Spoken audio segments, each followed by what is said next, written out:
Amigos de Contrapuntos, bienvenidos. Para nosotros es un honor tenerlos junto con nosotros en este nuevo encuentro. Ciudadano. Sí, bienvenida, Delsa. Menos mal que ya Delsa hizo su entrada a este nuevo Con Tres Puntos. Hoy los acompañamos Yahvé Álvarez y José Gregorio Yepes. Y Delsa, ya que abriste fuego de una vez, queremos conversar contigo acerca de cómo percibes el momento que se está viviendo en la transición de la Corte Penal Internacional de cara a el tema de derechos humanos en Venezuela. Bienvenida, es un honor tenerte con nosotros. Todo un gusto, amigo querido. Un gusto poder estar con ustedes hoy. Fíjate, el tema de la Corte Penal Internacional creo que amerita mucha conversación y mucha explicación, porque evidentemente no es un tema sencillo ni que la gente maneje de manera cotidiana.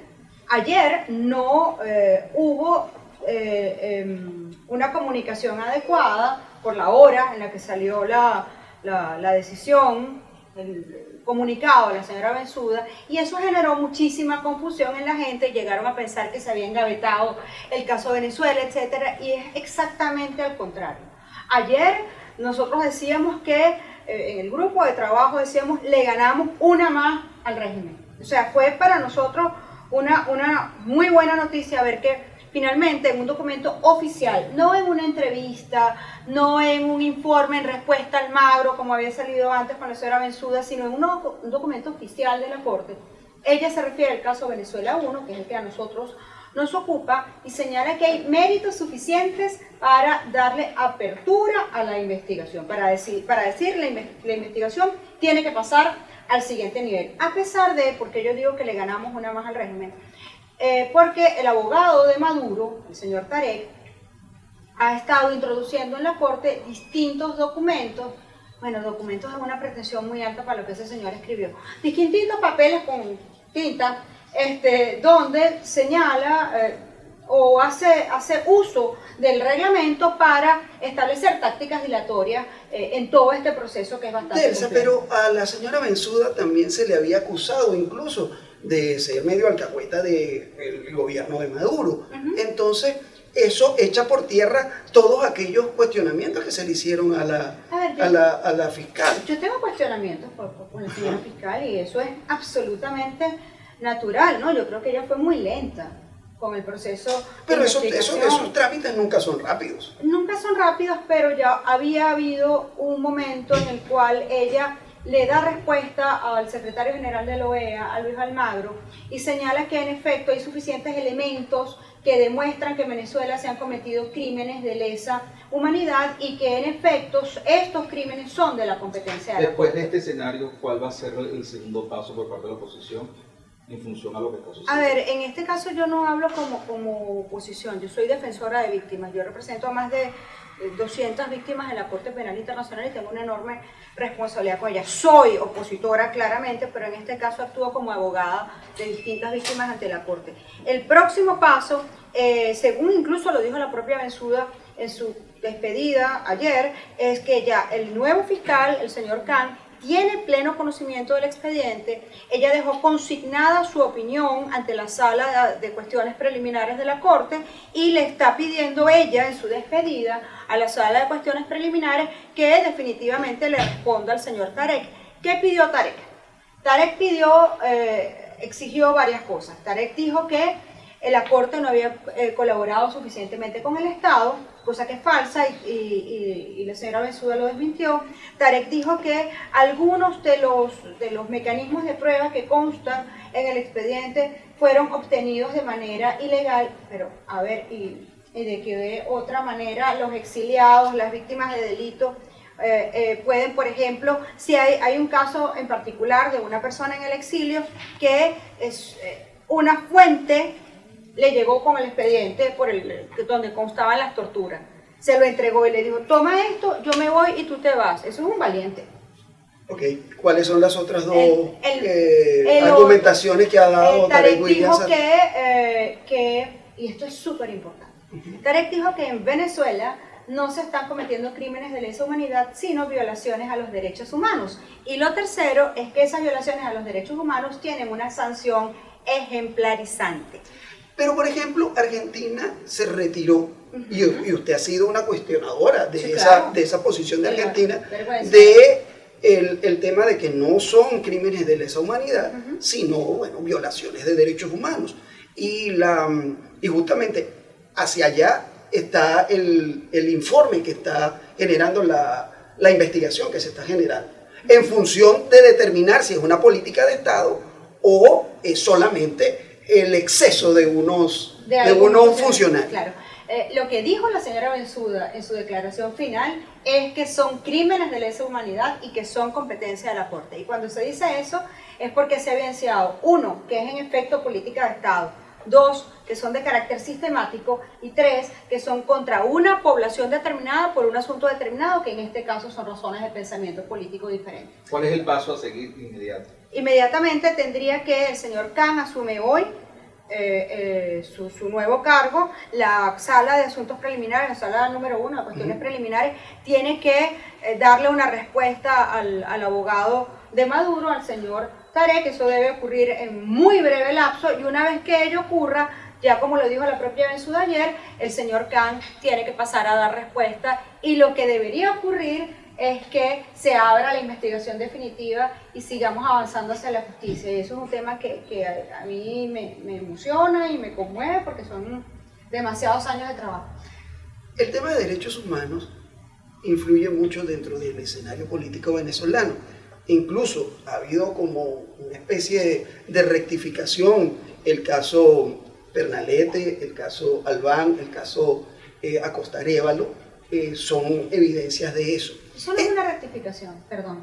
Eso fue una rectificación del gobierno. No, eso fue una táctica de Tarek para quitarle la competencia a la Corte Penal Internacional, más que una rectificación. ¿Qué hizo Tarek? Le dijo, usted no es competente porque esto no es un crimen, sino que es una violación a los derechos humanos, y fue una táctica no solamente dilatoria, sino también para generar esa sensación de que se estaban produciendo sanciones en Venezuela. Bueno, justamente, entonces, por esa razón, o sea, el gobierno juega con ello.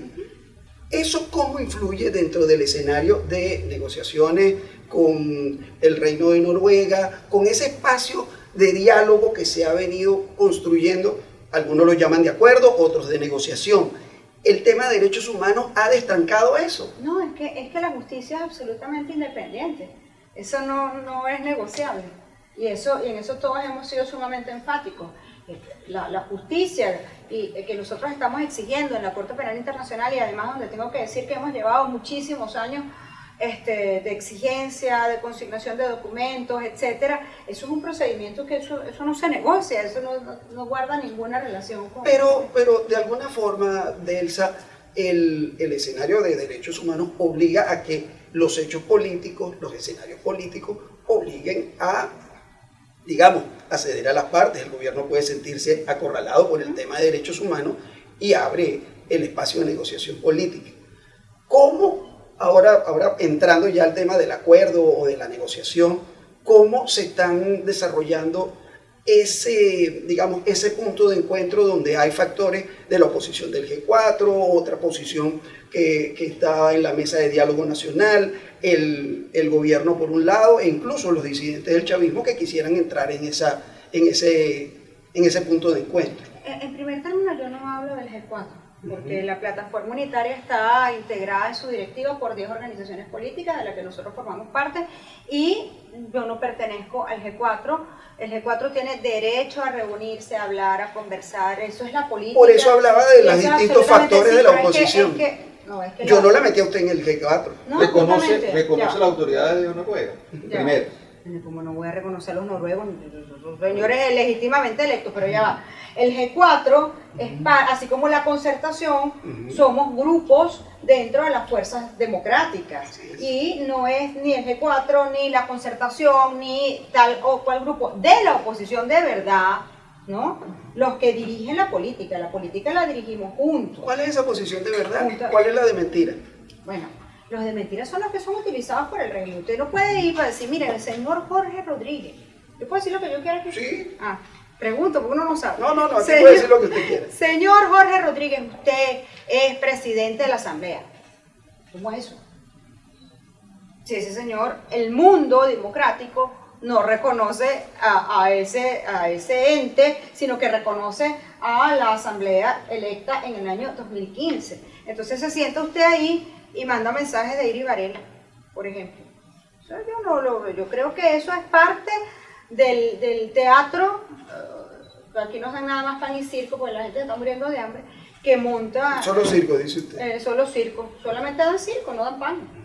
Entonces, ese es parte del circo del régimen, pero en todo caso... Y en la oposición no hay circo. No, pero ¿cómo aquí no es lo que estamos es buscando pan para la gente?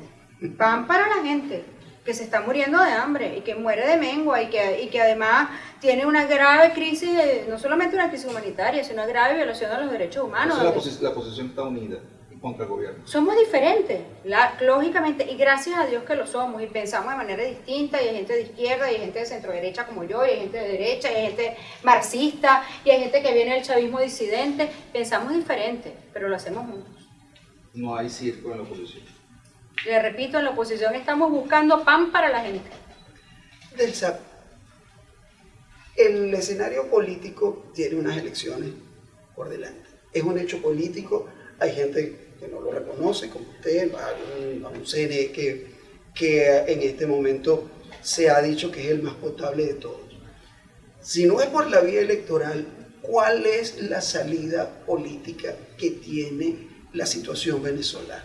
Es que, a ver, a mí no me parece que sea potable o no potable esa gente que está ahí ocupando las sillas, ¿no? Porque el tema es que tienen que ser constitucionales. O sea, el tema, más allá de que sean simpáticos, antipáticos, buenos, malos o lo que sea, es que tienen que haber sido designados conforme manda la Constitución.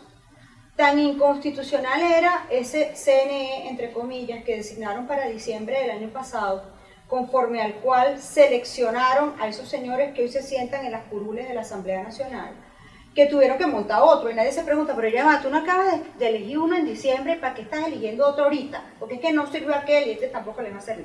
Entonces, para mí el tema no es que sean potables o no, el tema es que estén electos conforme manda la Constitución. Pero hay quienes dicen que se eligió una Asamblea Nacional y que por fin, después de 17 años, se cumplieron con los trámites legales. No, bueno, eso no es verdad, creo que están obviando un porcentaje importante de la historia y se están saltando un montón de años como que, bueno, esto no ocurrió, esto lo borro porque no me conviene, aquello. Pero es un hecho político, no es un hecho político. Están allí y eso se va a producir. Claro, es un y hecho. es parte de las negociaciones políticas que hay en este momento. No, pero bueno, es un hecho político que están allí, así como es un hecho político que Maduro hoy usurpa el poder en Miraflores. Eso es un hecho político que no se puede refutar, que es así, y es un hecho político que ellos están convocando un proceso para el 21 de noviembre de este año. Ahora, no es para nosotros una disyuntiva pensar en si no es elecciones, ¿qué? Porque es que esta lucha es electoral, porque siempre ha sido electoral. Porque parte de las exigencias que nosotros estamos haciendo son justamente que haya un proceso de elecciones libres, justas y verificables. Un proceso de elecciones que además esté acompañado de un cronograma electoral que nos lleve a una elección presidencial con determinadas condiciones que van, obviamente, desde la observación internacional. Lo he dicho, un comunicado extraordinario conjunto ayer de la Unión Europea y Estados Unidos, y la Unión Europea toda Europa y Estados Unidos, los países democráticos del mundo y varios países de América Latina también lo han señalado. La lucha es para que haya elecciones. Ahora, elecciones que nos lleven a resolver la crisis de los venezolanos. Y es muy claro que el responsable directo de la crisis que hoy vive Venezuela se llama Nicolás Maduro. Pero hay gente que dice que necesita resolver el problema de su cotidianidad. La crisis venezolana es tan grande que hay gente que se circunscrita a sus 4 metros de necesidades, que anda buscando una respuesta, y que la clase política venezolana no se la ha dado ni el chavismo, ni las oposiciones, ni los chavismos, y eso lo reflejan las encuestas. Dicen que la clase política está desconectada de la gente porque no le está dando solución. No es parte de ese equipo en el que usted forma parte que sufre también de esa desconexión. Bueno, yo sufro de la crisis en Venezuela, eso sí sufro porque además vivo aquí, padezco aquí, se me va la luz, no tengo agua, pasamos lo mismo todos los venezolanos, ¿no? A ver, pero el mensaje político pareciera que no está conectado con esa gente y con esas necesidades. Hay varias cosas, ¿no? Quien tiene la obligación de resolver la crisis de los venezolanos es quien está en el poder. Y nosotros lamentablemente hoy no ocupamos el poder. Y nuestra lucha es por ocuparlo. Nuestra lucha es para poder resolver los problemas de la gente y estamos completamente convencidos de eso, de la necesidad de tener un gobierno transparente, un gobierno cercano a la necesidad de la gente, un gobierno no solamente que los escuche y que ponga a los pobres en agenda, un gobierno que resuelva esos problemas, porque es chévere que tú digas, no, los pobres, y hablas de los pobres todo el día, todos los días, pero no trabajas por ellos. Y eso es parte de la razón por la cual hoy estamos como estamos en Venezuela, porque mientras utilizaban el discurso de la pobreza se robaban la plata de los venezolanos. Pero el discurso de Maduro tiene que irse para poder resolver los problemas, también le genera pocas expectativas a un vasto sector de la población que está de espalda a la discusión política. A una población cuyo problema no se lo va a resolver tener un concejal. Es decir, no va a venir el agua, la luz, la comida, las medicinas, no te va a llegar la vacuna, yo no estoy vacunada. Y nadie sabe, los que vivimos aquí, cómo y cuándo nos vamos a vacunar. ¿Sabes? Bueno, Maduro sí está vacunado. ¿Cuál es la estrategia entonces para noviembre? No participar. La estrategia para noviembre... De un sector de la oposición. No, de la oposición. Perdóname, pero es que para mí, con todo respeto, quien le hace el baile de la burriquita al régimen de Maduro no es oposición. Quien se vende por 4 centavos no es oposición. La dignidad, para empezar, no tiene precio. Quienes se convirtieron en alacranes y vendieron su voluntad y tomaron violentamente el Palacio Federal Legislativo, para mí yo no los puedo catalogar como oposición. Entonces, ¿cuál es la estrategia que tiene que darse para noviembre? La unidad. Sin unidad no habrá libertad. En este momento en las fuerzas democráticas estamos dando un importante debate sobre ese tema, porque evidentemente no todos los partidos políticos tenemos la misma posición. Hay quienes consideran que se debe participar a toda costa, hay quienes consideran cosas diferentes, en fin. Y nosotros en Encuentro Ciudadano somos de los que consideramos que en estas condiciones no se debe participar en ese fraude. Ahora, en democracia las decisiones se toman por mayoría y se acatan por unanimidad, y parte del reto que nosotros tenemos, siempre lo digo, es que a pesar de que pensamos diferente, tenemos la obligación de hacerlo juntos. ¿Y por qué yo me atrevo a decir esto aquí con ustedes? Porque yo creo realmente en el debate, y un debate que tiene que ser de cara al país, de cara a la gente, y a lo mejor mi posición es derrotada en la mesa, eso puede ocurrir mañana. Es decir, que si mañana en esa mesa de negociación se dice de la oposición que usted llama oposición, se decida que hay que participar, entonces usted propondría a su gente también para participar en ella. No, se mantendría. Y eso no es colaborar con la desunión de la oposición. Claro. Lo que pasa es que si la pregunta parte de que en estas condiciones en las que estamos hoy, la oposición participaría, mi respuesta es no. Todos estamos luchando juntos por condiciones electorales que en este momento no están dadas. En este momento, si usted me dice, vamos todos a participar, ajá, vamos, yo le echo pichón. ¿Con cuál tarjeta? Bueno, pero, por ejemplo, la comunidad del Anillo de Miranda, es decir, los alcaldes de Chacao, El Hatillo, Baruta y los Altos Mirandinos, están puestos para eso, y a ellos no les pueden tildar de colaboracionistas. Eso es un asunto que tienen que preguntárselo a ellos. No, está bien, pero entonces, ¿ustedes cómo lo perciben a esa gente que está decidida a participar? Y hay sectores, por ejemplo, de la Acción Democrática de Henry Ramos Alup, que en las bases también están presionando para la participación. Y lo que se vaya a hacer se hará en unidad, y creo que eso es súper importante. Pero en este momento, obviamente, todo el mundo, los demócratas, participamos en elecciones, pero incluso en las bases de todas las organizaciones políticas, usted dice, en mi partido de Encuentro Ciudadano, me dice alguien, quiero participar, vaya y échale pichón. ¿Cómo te vas a inscribir? Porque el Encuentro Ciudadano también se lo robaron. Entonces, de eso también le quería preguntar, antes de que terminemos, porque ya se nos está acabando un poco el tiempo. cuéntenos la historia de Encuentro Ciudadano. El último capítulo. El último capítulo de esta, o sea, el capítulo más reciente de Encuentro Ciudadano, para llamarlo así. Encuentro Ciudadano es un partido, una fuerza nacional, hoy día ustedes lo ven, ustedes que son periodistas además tienen más acceso a la información, porque lamentablemente un país sin luz y sin internet es más complicado cada día informarse. Encuentro Ciudadano es una fuerza nacional, nosotros nos fundamos en el año 2018 e inmediatamente se iniciaron los trámites para la legalización del partido y nunca más nos notificaron de nada. En diciembre del 19, a uno de los partidos que les notificaron, le entregaron un documento donde decían que habían aprobado Encuentro Ciudadano. Y por eso fue que nos enteramos, porque nosotros nunca nos notificaron de nada, por cierto. Nos enteramos en esa oportunidad por un partido aliado que estaba en la misma comunicación y me entregó la comunicación. Posteriormente, repito, nunca más fuimos notificados de nada.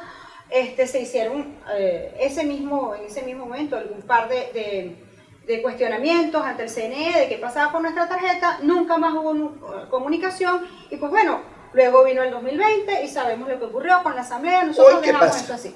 Hoy pasa que hace unos días nos enteramos, ¿no? de una manera bastante particular, de que en el mes de mayo, el 27 de mayo, habían decidido aprobar de manera definitiva Encuentro Ciudadano. Y lo que yo me pregunto es a quién se lo aprobaron. Usted todavía no sabe quién es. No lo sabemos. Lo que yo sé es que no fue a mí, porque si hubiera sido a mí, me lo hubieran notificado, ¿no? Y no nos hubiéramos enterado como nos enteramos de esa manera tan particular en la que tuvimos conocimiento de que Encuentro Ciudadano fue legalizado sin habernos avisado a sus fundadores legítimos, y yo no creo que haya ninguna duda en Venezuela de que yo soy la fundadora de Si es así, lo más probable es que ya exista precandidato. Bueno, cualquier cosa puede pasar en un país donde tu partido, que fundas tú, que sueñas tú, que trabajas tú, se lo den a otro. O sea, bueno, cualquier cosa puede pasar. Será un capítulo que conversaremos en otra oportunidad. Elsa, muchísimas gracias por estar con nosotros, ha sido un honor. Ya ves, bienvenido también tú acá. Gracias por tu visita, así que de tu casa. Muchas gracias, gracias. Y entendí que yo era el tercer punto, ¿no? Sí. Bueno, con 3 puntos, amigos. Con 1, 2 y 3. 1, 2 y 3. Con ustedes hasta la próxima. El resto lo coloca usted.